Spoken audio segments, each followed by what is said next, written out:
where we're going now?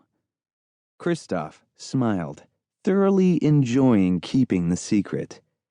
Well, he said, pausing, we're going up into the mountains. Up into the mountains, Anna repeated. Okay. And what are we doing once we get up into the mountains?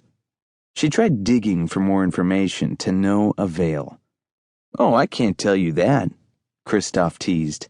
It would ruin the surprise, and a true adventure is full of surprises, said Elsa and Anna together, finishing Kristoff's sentence for him. We know, said Anna. The sisters groaned in frustration. They had to find out where they were going. Kristoff laughed. Okay, he said. I won't torture you any longer. We're going to Troll Valley for the annual crystal ceremony.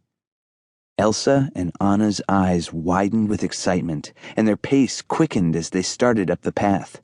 They were intrigued by what little they knew about trolls and their mysterious ways. They had both visited the trolls on several occasions and knew that the elder troll, Grand Pobby, was a wise and kind leader. They also knew that trolls used crystals. But Kristoff was right.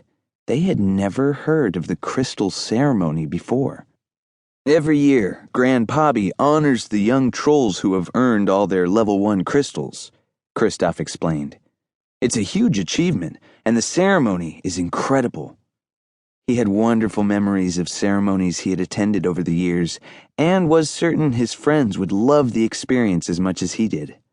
Anna's and Elsa's minds filled with questions as Kristoff went on to tell them the ceremony happened once a year, during autumn, and could only be performed under the bright northern lights.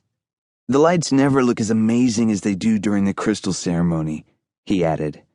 The girls gasped at the mention of the northern lights, which had fascinated them since they were young. The thought of the lights reminded them of their childhood adventures. It wasn't just the beauty of the lights they loved, it was the mystery as well. Why were the lights sometimes green and sometimes pink? Why did the colors sometimes swirl together? One thing Anna and Elsa knew for sure, they loved watching the lights, especially when they were colorful and bright. Oh, I love the northern lights, agreed Olaf. They're like a giant sky party. Kristoff told them that this year's ceremony was going to be very special, and not just because his friends were joining him for the first time. There was another reason. When they asked him to explain, he smiled that sly smile again and said, You'll see. He didn't want to hand over all his secrets just yet. As they came up to a clearing near a cluster of pine trees, Kristoff paused. Are we here already? Olaf asked, looking around. Whenever Olaf visited Troll Valley, the trolls would unroll from their rock form to greet him. He glanced down at a nearby boulder. Hello, troll friend, he said, patting the boulder. It's so nice to see you again. You look well. When the rock didn't reveal itself as a friendly troll, Olaf turned to Kristoff and whispered, Why isn't he saying hello? Is he still sleeping? Kristoff shook his head. No, we're not there yet. That's an ordinary rock.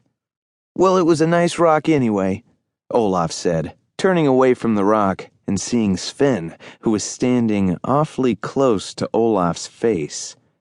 Hi, Sven, Olaf said. Drool dripped from Sven's lips as he leaned in even closer. How are you today? Kristoff looked at Olaf with a grin. I think he wants a snack, he said. Anna and Elsa giggled. Oh, I get it, said Olaf. I've told you before, Sven, eating noses is not very polite, remember? He softly patted Sven's nose and cooed, Who's a good reindeer? Who's a good reindeer? Let's stop at Oaken's, said Kristoff. We can pick up carrots there. Sven trotted ahead, leading the way through the pine forest to the trading post. The bell on top of the door jingled as the group walked into Wandering Oaken's trading post and sauna. Woo-hoo, sang Oaken, the giant friendly owner of the trading post. Anyone like a sauna? Double punch on your frequent sauna card today?